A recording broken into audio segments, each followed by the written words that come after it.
કઈ છે એ વસ્તુ જે અહીં નથી મળતી? બધું જ મળી જાય છે, પરંતુ માં નથી મળતી. મા બાપ એવા હોય છે મિત્રો જે જિંદગીમાં ફરી નથી મળતા.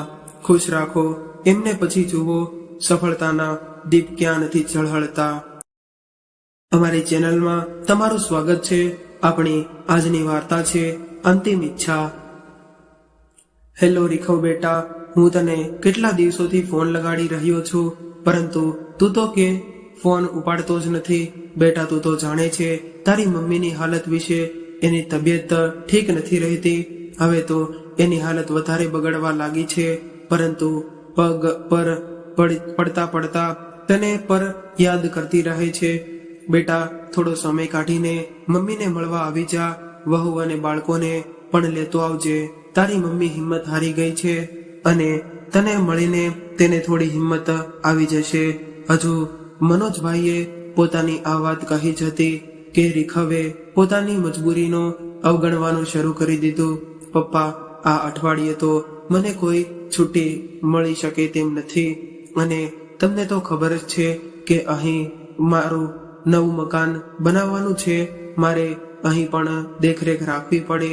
મારું અહીં રહેવું ખૂબ જ જરૂરી છે. અત્યારે આવવું થોડું મુશ્કેલ થશે. તમે મમ્મીની દેખભાળ માટે થઈને એક બેન રાખી લ્યો. દીકરાનો સ્પષ્ટ જવાબ સાંભળીને મનોજભાઈના ચહેરા પર ચિંતાની રેખાઓ અને નિરાશાના ભાવ ઉભરાઈ ગયા, અને એમની આંખો આંસુઓથી ભરાઈ આવી અને વિચારવા લાગ્યા કે કામવાળા બેન તો હું રાખી શકું છું. મારી પાસે રૂપિયાની કઈ કમી તો છે નહીં, પરંતુ આજકાલના છોકરાઓને કોણ સમજાવે કે તેમના મા બાપને કોઈ પારકાથી વધારે પોતાનાની જરૂરત હોય છે. દિવસે ને દિવસે કેન્સરથી પીડિત ભાવનાબેનની તબિયત વધારે ખરાબ થઈ રહી હતી, અને મનોજભાઈના મનમાં એક ખૂણામાં હવે ડર લાગ્યો હતો. બીમાર પત્નીની દેખરેખ માટે તેઓ આખો દિવસ પોતાના પલંગની પાસે બેઠા રહેતા. ક્યારેક ક્યારેક તો ભાવનાબેન પૂછી લેતા, તમે રીખવને ફોન કરીને મારી તબિયત વિશે જાણ કરી કે નહીં? એવું કયું કામ છે જે પોતાની માંથી પણ વિશેષ છે?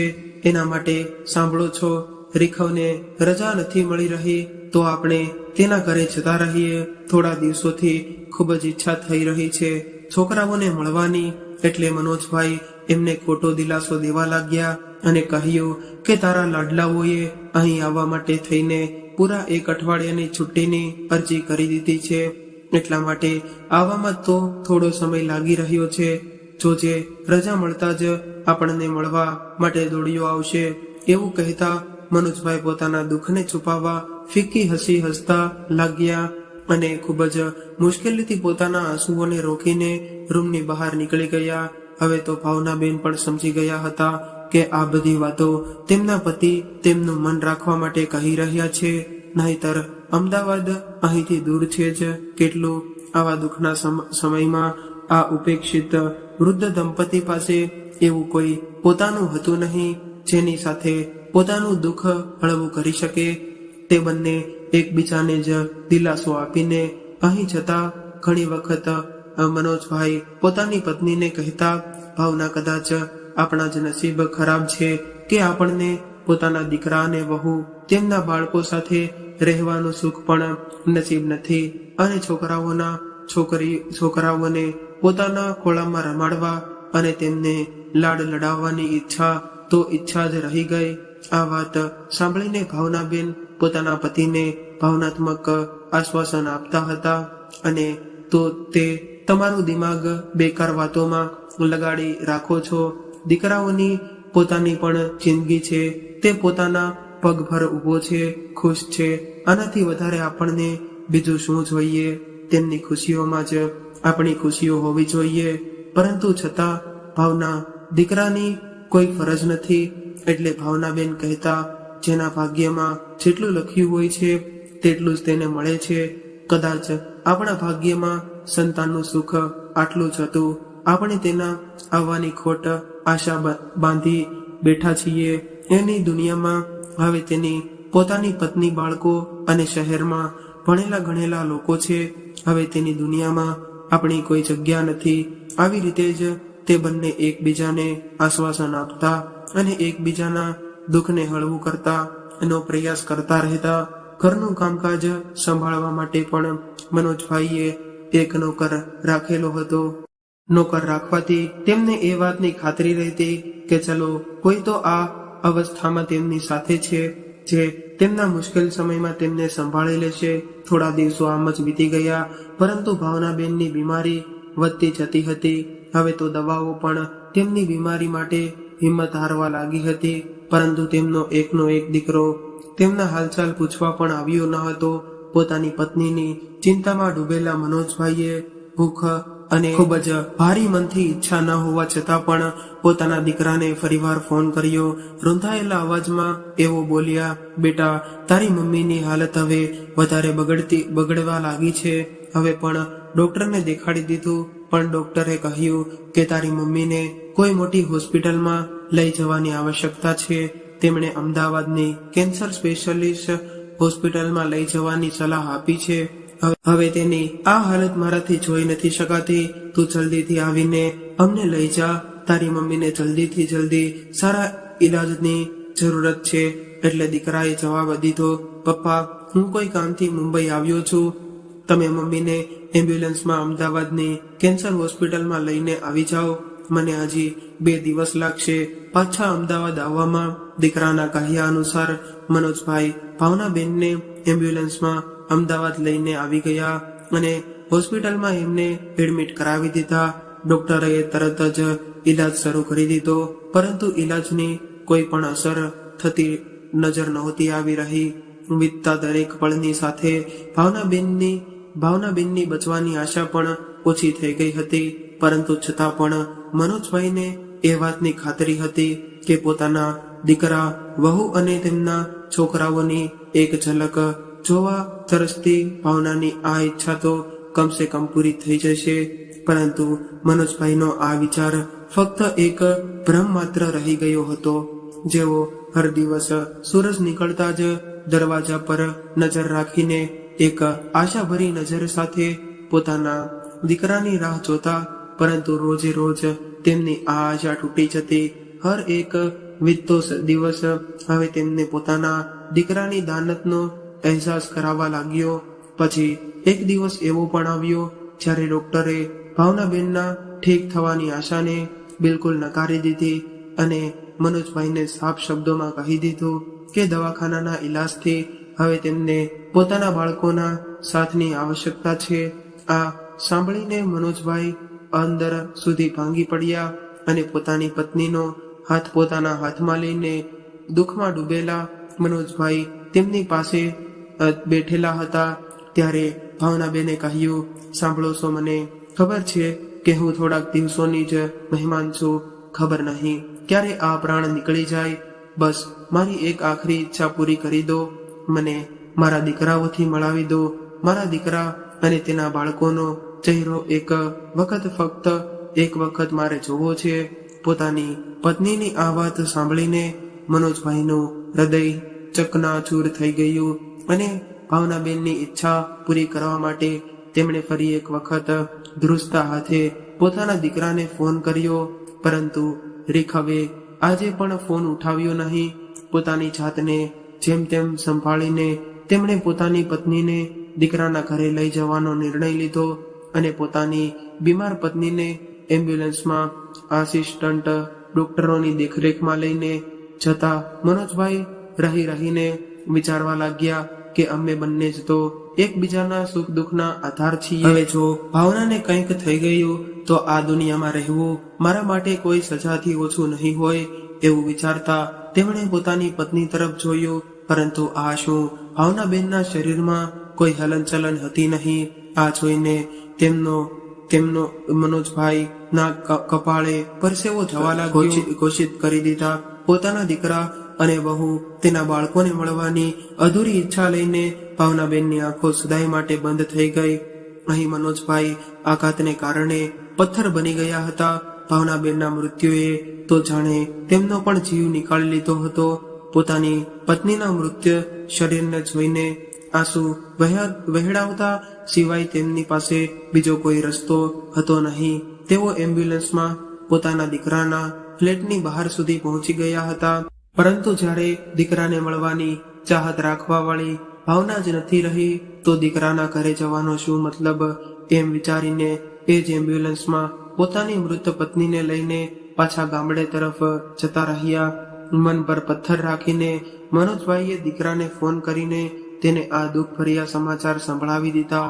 2 દિવસ વીતી ગયા હતા, પરંતુ દીકરો હજુ સુધી ઘરે પહોંચ્યો જ ન હતો. રાહ જોતા જોતા જ્યારે દીકરાના આવવાની આશા તૂટવા લાગી તો મજબૂર થયેલા દીકરાની અનુપસ્થિતિમાં ભાવનાબેનના અંતિમ સંસ્કાર પણ કરી નાખવામાં આવ્યા. પોતાના ઘરના ફળિયામાં બેઠેલા મનોજભાઈ વારંવાર એ જ વિચારીને દુઃખી થઈ રહ્યા હતા કે ભાવના વગર હવે તેઓ આગળની જિંદગી કઈ રીતે ગુજારશે. આજે એકલતા તેમને ખાવા દોડી રહી હતી. વિચારવા લાગ્યા કે ભાવના હતી તો કમસે કમ કોઈ પોતાનું હોવાની અનુભૂતિ તો હતી. દીકરાના હોવા છતાં પણ તેઓ નિરાધાર જ હતા. તેમના મનમાં વારંવાર આ પ્રશ્ન રહીને ઉઠી રહ્યો હતો કે જો ગળપણના આ પીડાનું નામ છે તો આ શું કામે આવે છે? શું કામે બાળકો આ ઉંમરમાં પોતાના મા બાપથી આટલી દૂરી બનાવી લે છે કે તેમને તડપતા માટે અને વૃદ્ધાવસ્થાના કષ્ટ ભોગવવા માટે મૂકી દે છે.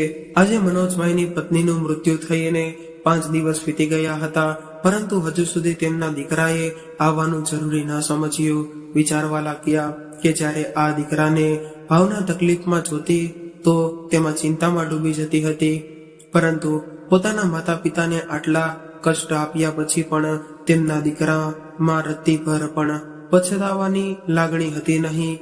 મોટા થઈને પોતાના જ બાળકો આટલા સ્વાર્થી અને પથ્થરદિલ કઈ રીતે થઈ જાય છે? મનોજભાઈની આંખો રોઈને લાલ થઈ ગઈ હતી. પોતાની પત્નીની અસમયે મૃત્યુ આમાંનો એમના આંખોના પાણીને સમાપ્ત કરવા લાગી હતી. હવે તો એવું લાગી રહ્યું હતું કે જાણે આ આંખોમાંથી લોહી વહેવા લાગશે. ભાવનાએ તો પોતાના દીકરાને જરાક પણ દુઃખ કે તકલીફનો અનુભવ પણ થવા દીધો ન હતો.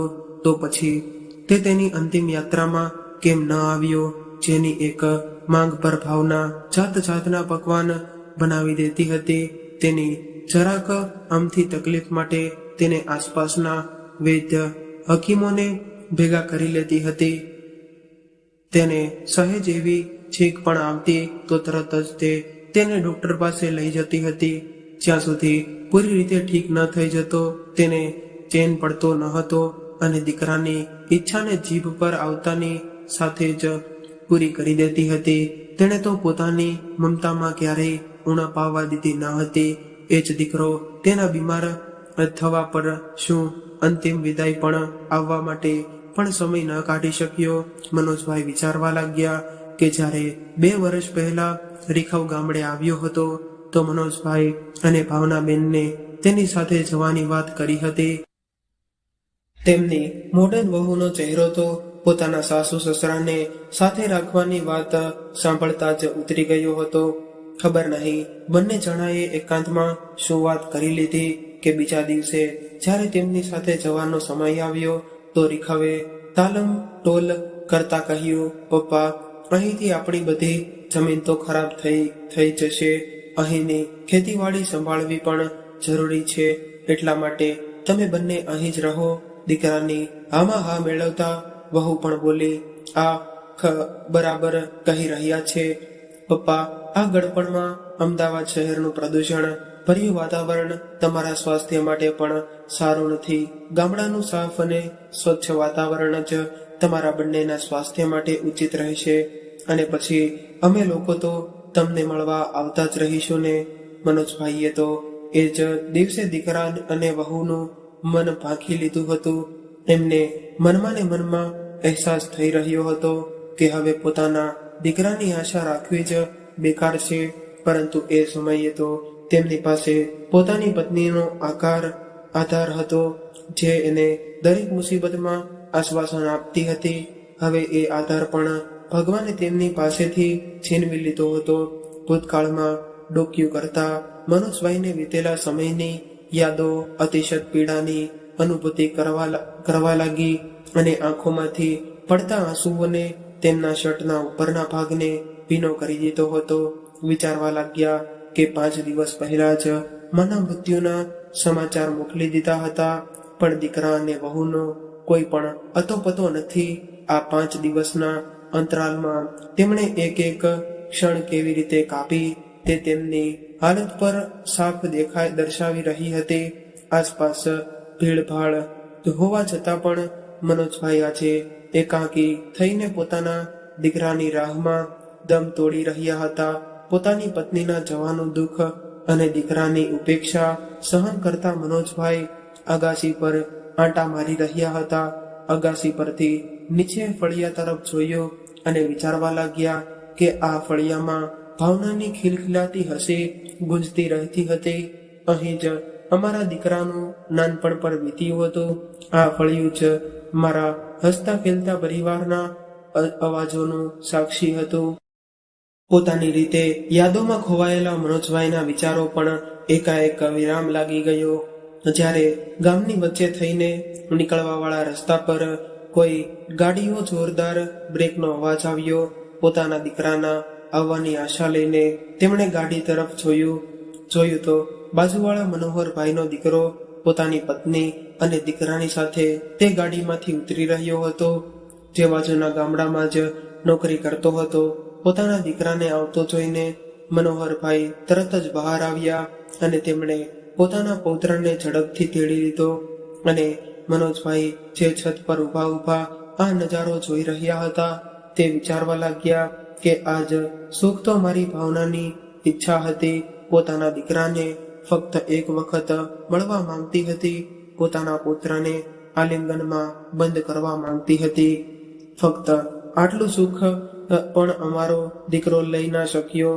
પોતાની મરતી માને બધાના દીકરાઓ થોડા દિવસોની નોકરી પછી પોતાના માતા પિતાને મળવા આવે છે, એમ અમે જ અભાગા છીએ, જેમાં દીકરાએ તેમને આ હાલતમાં પણ એકલા મૂકી દીધા. દુઃખના અથાગ સાગરમાં ડૂબેલા મનોજભાઈ થોડીવારમાં છત પરથી નીચે ઉતરી આવ્યા અને જોયું તો મનોહરભાઈનો દીકરો ભાવના માટે અફસોસ પ્રગટ કરવા લાગ્યો હતો. હવે તો મનોજભાઈને પોતાના દીકરાના ઉછેર પર તૃણા થવા લાગી હતી. બહાર નીકળીને પોતાના દીકરાના આવવાની આસથી એક વખત ફરીવાર રસ્તા પર નજર કરી તો જોયું કે દૂર દૂર સુધી નીરવ શાંતિ પ્રસરેલી હતી. અને ફરી વખત ધ્રુજતા પગે તેઓ અંદર આવી ગયા અને પોતાની માના 12માના દિવસે જ્યારે રીખવ પોતાની પત્ની અને બાળકોની સાથે ગામડે પહોંચ્યો તો ગામમાં ચારે તરફ આશ્ચર્યચકિત કરવા વાળી નીરવ શાંતિ પ્રસરેલી હતી. ગામડાની ગલીઓ અને ચોક પર જ્યાં હરભળ માણસોની ચહેરપહેર લાગતી રહેતી હતી આજે સુમસાન પડેલી હતી. ક્યાંક બાળકો પણ રમતા નજરે નહોતા આવી રહ્યા. જ્યાં ત્યાં એમ બે ગામડાના માણસો નજર પણ આવ્યા તો જોયું કે તેમની નજરો તેને એવી રીતે જોઈ રહી હતી કે જાણે તે કોઈ અપરાધી હોય, જેણે ખૂબ જ મોટો અપરાધ કર્યો હોય.